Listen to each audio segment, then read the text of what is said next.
Thierry Lhermitte, l'un des visages familiers du cinéma français, a finalement admis ce que beaucoup soupçonnaient depuis longtemps de la plus grande tristesse de sa vie. En tant qu'acteur talentueux qui se consacre à son art, il apparaît toujours au public avec une image optimiste, joyeuse et énergique. Cependant, derrière les lumières de la scène se cachent des histoires émouvantes sur l'amour, le mariage, la santé et la famille qu'il a enduré en silence au fil des ans. En amour, Thierry Lhermitte n'est pas une personne qui partage souvent sa vie privée, mais tout le monde sait qu'il entretient un mariage stable avec sa femme depuis plusieurs décennies. Cependant, sa vie amoureuse n'a pas toujours été facile. En tant qu'artiste qui doit toujours voyager, participer à des projets de cinéma, de scène et de télévision, il a dû faire de nombreux sacrifices pour maintenir le bonheur familial. C'est cette activité qui le rend parfois éloigné de ses proches, en particulier de sa femme et de ses enfants. Il y avait des moments où il se sentait seul même lorsqu'il se tenait au milieu d'une foule, car la vie d'un artiste n'est pas toujours aussi facile qu'on le pense. La plus grande tristesse de la vie de Thierry Lhermitte n'est pas seulement venue des difficultés de son mariage, mais aussi de pertes personnelles. La famille a toujours été son plus grand soutien dans la vie, mais à partir de là, il a dû traverser une douleur indescriptible. Avec le recul, il ne peut oublier les moments où il a dû dire au revoir à ses proches, les moments où il n'a pas pu être avec sa famille quand elle avait le plus besoin de lui. Ces lacunes ont laissé des blessures dans son cœur que rien ne pouvait combler. Bien qu'il ait toujours gardé une attitude forte, au fond de lui, il portait encore une tristesse persistante qu'il montrait rarement en public. Au niveau de sa carrière, Thierry Lhermitte peut être fier de ce qu'il a accompli. Il est l'un des acteurs phares du cinéma français, avec à son actif des films à succès et des rôles mémorables. De Les Bronzés à Le Père Noël est une commande ou Le Dîner de cons, il a laissé une forte impression sur le public par son jeu naturel, humoristique mais non moins profond. Cependant, sa carrière n'a pas toujours été un long fleuve tranquille. Il y a eu des films qui n'ont pas eu le succès escompté, et il y a eu des projets qui l'ont fait réfléchir pendant des mois. Bien qu'aimé, il ne pouvait éviter les critiques et les pressions invisibles de l'industrie cinématographique. Il a compris que la célébrité peut arriver rapidement mais aussi disparaître en un clin d'œil. Outre la carrière et l'amour, les questions de santé préoccupent également Thierry Lhermitte ces dernières années. Il a admis à plusieurs reprises que l'âge ne lui permet pas de travailler comme avant et il est obligé d'apprendre à accepter ses propres limites. Cependant, il essaie toujours de garder un esprit optimiste, de prendre soin de sa santé et de passer plus de temps avec sa famille. Ses proches ont également exprimé leur inquiétude, étant toujours là pour l'encourager et lui rappeler de mieux prendre soin de lui.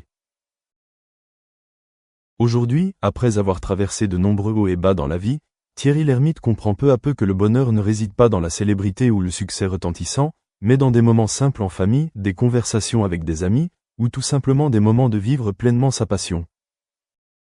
Bien que sa vie n'ait pas toujours été pleine de roses, malgré tout ce qu'il a traversé, il a toujours gardé une attitude positive, prêt à affronter n'importe quel défi. Et malgré la tristesse et les affaires inachevées, l'amour de sa famille, sa brillante carrière et les valeurs qu'il a construites au fil des années sont toujours des choses qui le rendent fier. Peut-être que pour Thierry Lhermitte, la chose la plus importante après toutes les gloires, les peines et les échecs est la valeur de l'équilibre dans la vie. Il avait pour habitude de courir après les feux de la rampe de l'industrie du divertissement, de mettre sa carrière au-dessus de tout, mais au fil du temps, il a compris que la famille était le soutien le plus solide. Au cours de ses années sur scène et devant la caméra, il a apporté de la joie à des millions de téléspectateurs, mais il y a aussi eu des moments où il s'est lui-même senti vide lorsqu'il ne pouvait pas partager des moments importants avec ses proches. Thierry Lhermitte n'est pas un homme qui montre facilement ses émotions. Il paraît toujours confiant et a un sourire confortable, mais au fond de lui, il y a des chagrins qu'il partage rarement. Il comprend que la vie ne peut pas toujours être parfaite, qu'il n'est pas toujours possible de tout contrôler comme on le souhaite. Les pertes, les échecs, les mauvaises décisions du passé sont autant de leçons qu'il doit accepter et surmonter. Beaucoup de gens pensaient que Thierry Lhermitte était un homme chanceux car il avait une brillante carrière et une vie qui ne manquait de rien, mais seuls ceux qui le comprenaient vraiment savaient que derrière le succès se cachaient de grands sacrifices. Il y a eu des rôles qu'il a refusés et qu'il a regrettés plus tard, et des projets pour lesquels il avait de grandes attentes mais qui n'ont pas obtenu les résultats escomptés. Il y a eu des moments où il a donné la priorité au travail et a manqué des moments importants avec sa famille. Et il y avait des moments où il se sentait épuisé de devoir suivre le rythme rapide de l'industrie du divertissement. Cependant, malgré de nombreux hauts et bas, Thierry Lhermitte a toujours gardé foi dans les valeurs fondamentales de la vie. Il n'a jamais laissé la tristesse l'envahir, ni les échecs vaincre sa volonté. Au lieu de cela, il a choisi d'y faire face, de trouver les points positifs et de continuer à avancer. À plus de 70 ans, il conserve toujours sa passion pour son métier, mais en même temps, il apprécie davantage ce qu'il a. Une famille aimante, des amis proches et des souvenirs. Generalists that graduate, and especially true, of course, with graduate school, but even true also for undergraduates. But any other additional skills, okay, they need to continually pick up. If they don't continually pick up and lifelong learning, then that graduate is not going to be useful to whatever world, business world or academic world that they're entering into. So those are just the 2 points I make about one is digital literacy should be required for everyone, and second is that let's be very careful about pushing too many things who are ideally in the continuing education world into especially in undergraduate education. Great. Thank you so much, Dr. Edenwoon. Very articulate and very crisp and concise thoughts. And two things I take away from what you said is one, before we even look at skilling, the hard skills part and making sure that the students acquire those skills, the digital literacy part. And you would be surprised that while we work with universities, on the other side, we also work with the enterprises and companies. And one of the main programs those companies look at when collaborating with Coursera is digital skills, because they are hiring a lot of students from the campuses. And also there are tenured employees in the companies who need to acquire the basics of digital skills first.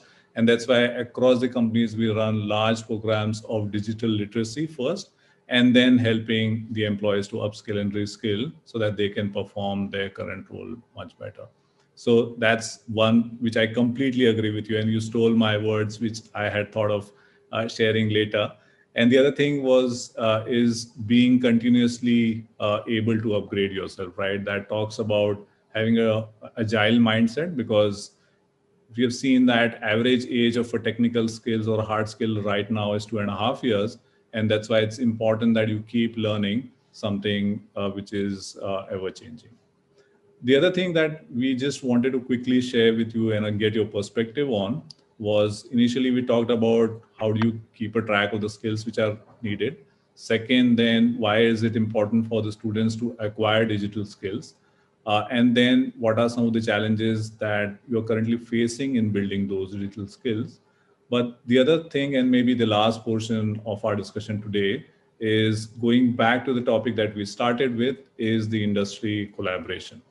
And again, I wanted to give you some insights and then get your feedback on that.